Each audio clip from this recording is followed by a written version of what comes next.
The petty bourgeois Enrique Semo. Since the 1960s, Enrique Semo has promulgated for a statist socialism, a relentless despot socialism. This socialism, at present the bureaucratic layer obtains its income among other things from the borrowings of the banks, often Jewish banking, to the government. Semo was a member of the Central Committee of the Mexican Communist Party for 17 years. Active participant in the reforms of the period 1960 to 1981 that include the education and training of cadres through meetings of the Central Committee and the cadre schools, the independence of the Soviet Union and the CPSU from the policy of the Mexican Communists, the integration of the PCM into institutional political electoral life, the determined construction of the unity of the left, the full insertion of the PCM in a period of rise of the country's democracy. As a citizen who was born in a semi-civilized country, who grew up in a country where with a system of hydraulic despotism, it is normal for him to advocate deepening, for enlarging the power of the state. We'll look at this later. Obviously also that his proposals are of little use since they follow the opposite of Karl Marx's recommendations for the development of nations. We repeat, Enrique Semo's studies have always been the opposite of what Karl Marx recommended for the development of nations. The dependentist approach placed colonial and dependency relations at the center of history, emphasizing the growing struggles of Asia, Africa, and Latin America, as well as the anti-colonial liberation movements that were beginning to assert themselves as the main bearers of change. The subject in that vision shifts from the industrial working class to the anti-colonialist, anti-racist and feminist movements and, ultimately, anti-systemic. Enrique Semo, La Conquista, Catástrofe de los Pueblos Originarios. It leaves aside the workers to join the populist anti-colonialist, racist and feminist policy. Semo's task has always been to stop the scarce development of the country that gave him shelter, under the name of socialism or communism. For Marx, the working class represented the vanguard by being the producer of value or surplus value, not by being a victim of something or by being poor. These last two words do not carry any virtue to coin a historical subject that changes society at its root. Populist is any person or movement that tries to stop the development of history, of the productive forces, whether in capitalism or at any other stage. Enrique Semo is racist against a special group of humans, those with white skin, whom he classifies as racists, being that he makes the derogatory distinction for the color of skin, whom he blames as the cause of all the evils of all human society. The supremacy of the Western white man over the Asian, African, and American peoples was established first and foremost by his military superiority, Mexican history, economy, and class struggle. For Karl Marx there was no such thing as the supremacy of the Western white man. He considered England, Germany, and then the United States role models, for that he wrote Capital, and his purpose is written in the first prologue of the first edition. Enrique Semo's racism is such that he accentuates it with the word Western to be more precise in his dirty perversion of the world, that is, he excludes Western Europeans, including Bulgaria, where he is from, Slavs, Russians, Orientals, etc. Marx never wrote of the racism of the Western white man, even though racism was more obvious at that time than Enrique Semo and other Marxists understand it. In no writing of Marx has been talking about racism, in none, much less of making the color of skin as the axis of theses or explanations to subjugate or denigrate humans as if Enrique Semo does.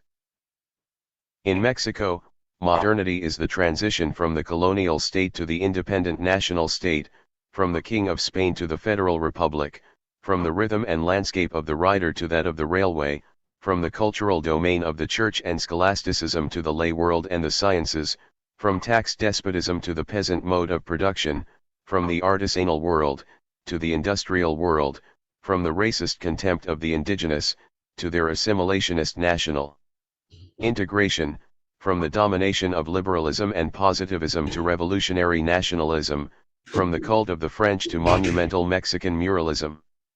A modernity always in motion, full of ambiguities and fleeting apparitions. However, as in a good underdeveloped country, all this happens in the middle of a game of mirrors in which the habit acquires a modern face and modernity is hidden in tradition. Such is the prejudice of the Jew Enrique Semo that in everything he sees racism, of the racist contempt of the indigenous. We repeat, in the works of Karl Marx, about Mexico or Latin America or the world does not come once the word racism or racist, it has nothing to do with Marx. In the harsh establishment of capitalism in England, in France, Germany, or in the United States or in any other country in the world, he never mentioned the moral condemnation of the term racist. This rather sounds to me to be part of the vocabulary of the lumpenproletariat, of that envious, cavillous, and vile lumpen. Of that own contempt between lower strata of different races or people of different skin color. Semo as a good Jew tries to whip one group of people against another. Sharpen knives between Western whites and everyone else. This is how they have been during their history. A good example to get rid of this kind of prejudice is the reading of two excellent books, Karl Marx's The Jewish Question and Are Jews a Race? By Karl Koski. So much is his obsession with this task of whipping up races or ethnic groups among themselves that he repeats again and again that there is a scientific racism directed against all conquered non-white peoples. The main trend, especially of the English and the followers of the English mode of production, is that it does not matter the color of skin or race but that they can contribute to the production, give the best of themselves.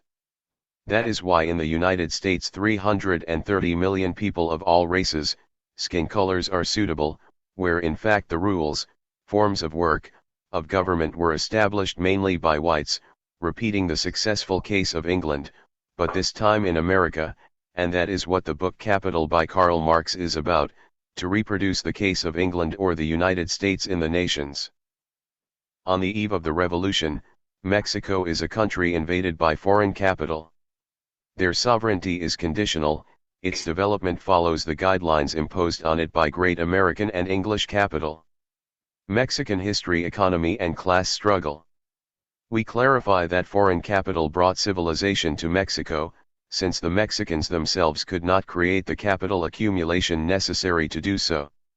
Engels wrote that it is in the interest of his own development that Mexico be put in the future under the tutelage of the United States. I do not know why Semo complains. I do not think that Professor Semo Kalef's remarks are any more accurate than those of Engels or Marx.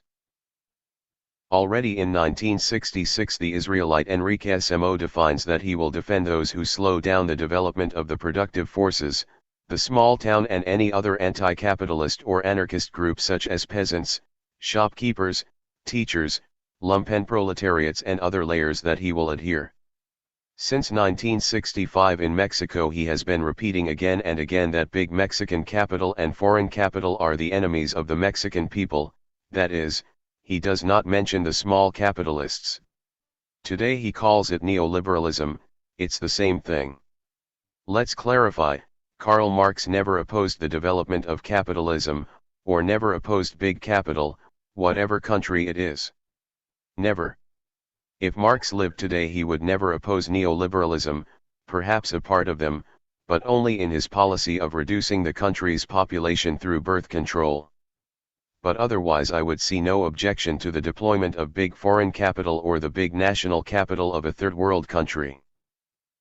From its beginnings Enrique Semo begins to attack the big capitalists and defend the small. Here is an example. Foreign capital and big Mexican capital are not interested in the development of Chiapas and Oaxaca, just as English capitalism refrained from liquidating the underdevelopment of Ireland or Scotland for centuries, or American capital preserves large depressed areas within the United States. Revista Historia y Sociedad 103, 1966. Semo's ignorance is so great that he calls for foreign and English capitalism to develop Mexico uniformly. It is like accusing Monterrey that Cerralvo is behind in its development. A characteristic of capitalism is the concentration of the petty bourgeoisie, and its ideologues are in favor of dissolution, of dispersion. We said that Mexico is capitalist, not only because of its internal relations of production, but because it is part of the world capitalist system. This conception rests on the premise that in the contemporary world there are two economic systems, the capitalist and the socialist. This premise is quite childish for someone with so many PhDs. In addition, Henry greatly disappoints Marx to the state with the accumulation of capital, denounces the overaccumulation of capital, or the thesaurization of gold. It is known to every decent Marxist that Marx was in favor of the accumulation of capital in private hands. Another small detail that he forgot to retain in his reading of Capital to Semo. State monopoly capitalism is a new phase of development of imperialism. The name of this phase derives from the fact that its essential characteristic is the union, or rather the dialectical unity contradictory between monopolies and the capitalist state. It is not a fusion but the union of two forces, each of which has specific functions.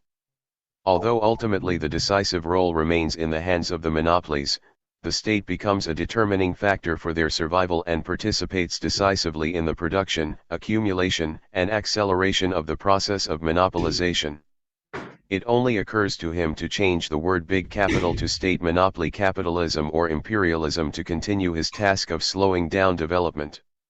If only Marx lived what these imported or indigenous pedagogues do in his name. State monopoly capitalism is another name for big capital.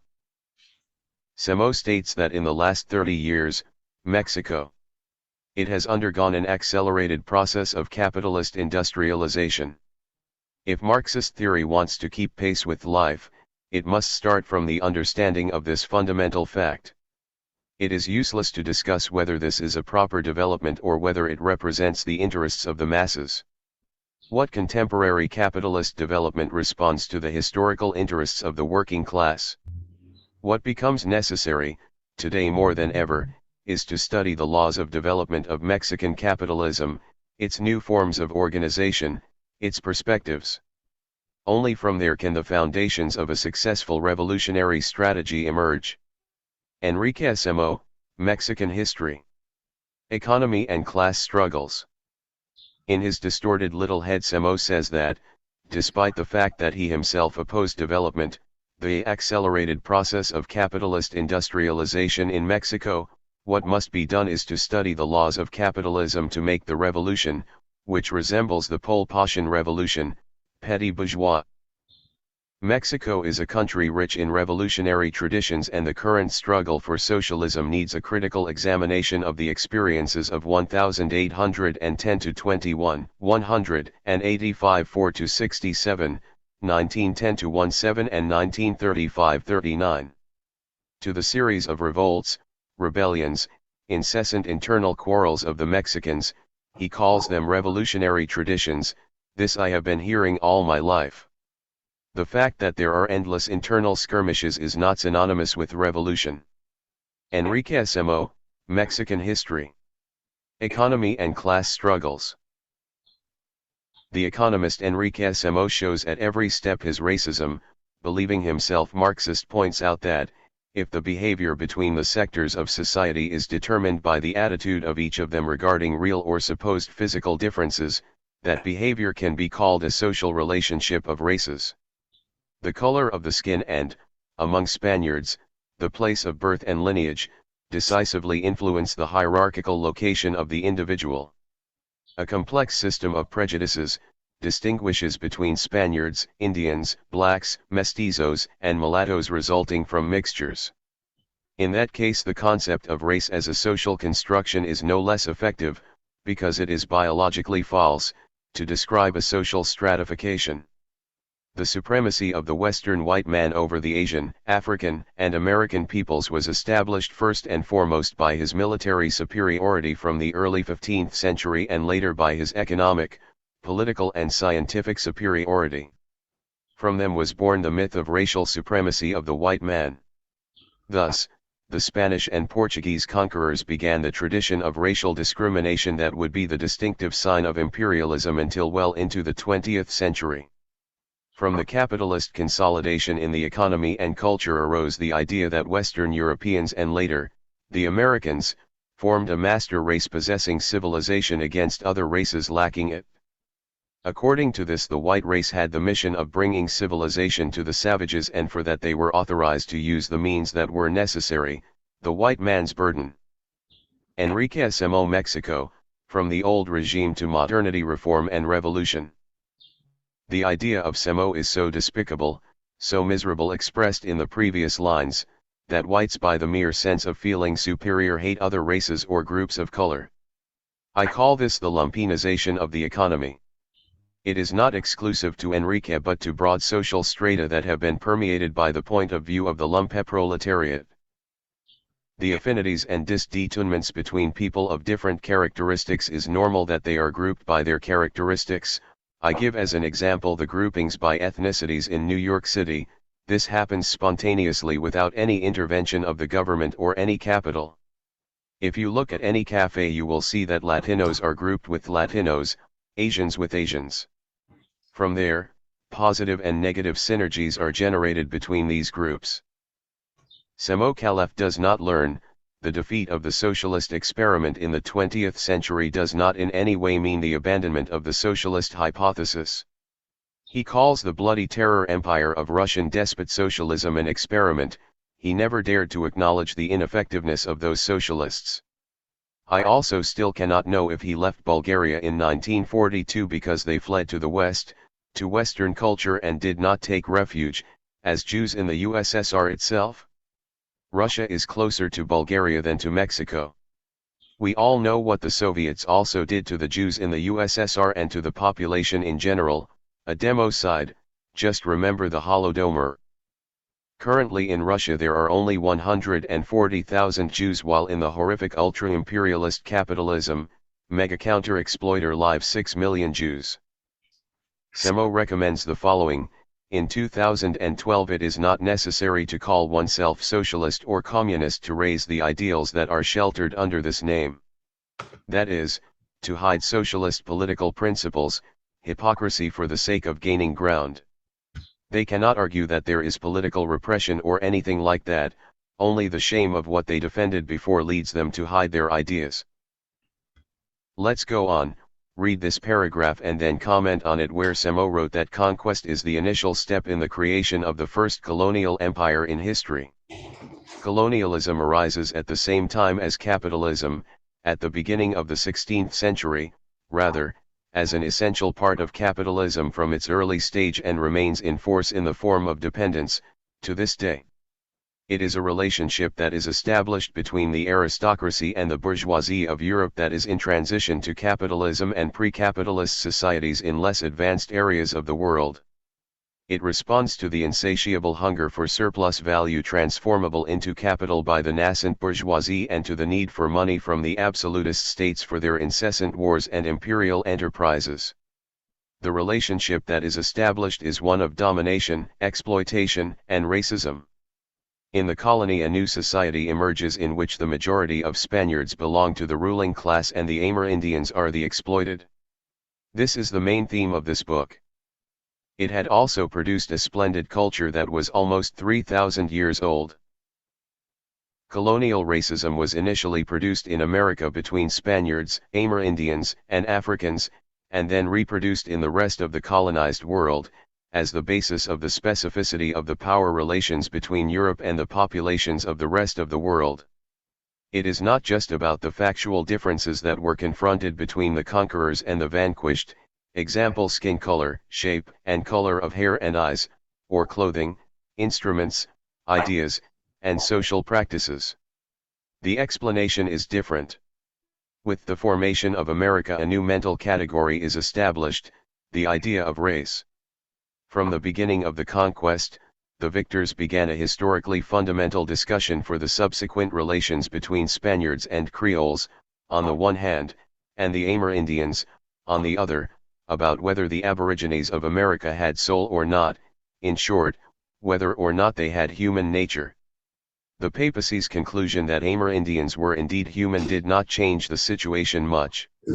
Enrique Semo, The Conquest, Catastrophe of the Native Peoples. To a natural fact of capitalism, surplus value, Semo turns it into a moral and bad act, to the insatiable hunger for surplus value painting the capitalist as perverse morality against the always goodness of the original peoples of Mexico. He argues that domination, exploitation, and racism occurs. The first is a natural fact, some group has to dominate, and the term exploitation, for the petty bourgeois is synonymous with perversion, being that nowhere in Marx's writings does it come with that perverse moral accent of the Kleinbergers like Semo. Today already updated Semo accuses the Spaniards of racism, being that this fact of the domination of one group over another is a natural fact, typical of the low development of one group with respect to another. He says that the majority of Spaniards belong to the ruling class and the Amerindians are the exploited, which is obvious that this is the case given the great difference in culture between these two groups. The Aztecs did not know the use of the will, nor did they use iron to build, to produce, or for war purposes. The cultural abyss was huge, it could not be otherwise. He considers that the Aztecs or the native peoples of Mexico had produced a splendid culture that was almost 3,000 years old, that is, the Spaniards are degraded, insulted by calling them racists, exploiters, supremacists, while the indigenous people have a splendid culture millenary. When for people with common sense the opposite is the truth, and also for Marx, who considered the Aztecs, savages, who used the despotic or hydraulic mode of production. No idol. Enrique Semo is a lousy reader of Marx, a lousy Marxist who fits well into the thinking of a Slav envious of the achievements of Western culture, especially American culture. From what Marx thought about the Aztecs and other groups can be given an idea in the book Ethnological Notes of Karl Marx. End of Part 1. Mexico is at a crossroads that may lead it to follow the predominant trend to the left in the rest of Latin America or persist in the conservative path of the present. Let's start by comparing the modernizations from above 1780 to 1810 and 1880 to 1910, that is, what was